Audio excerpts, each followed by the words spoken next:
7 июля жители и гости Железноводска смогут увидеть грандиозное авиашоу. Крутое пике и другие воздушные виражи выполнят железные птицы в небе над нашим курортом.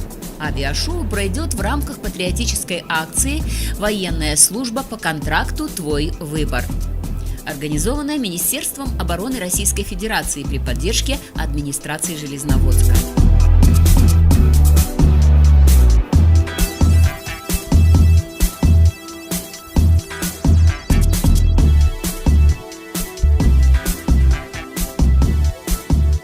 В программе патриотической акции также смотр современной тяжелой военной техники и широкая культурная программа. Вести мероприятие будет актер современного российского кино, заслуженный артист России Сергей Маховиков, который исполнит также любимые всеми песни военных лет, а также композиции собственного сочинения. Приходите, будет интересно!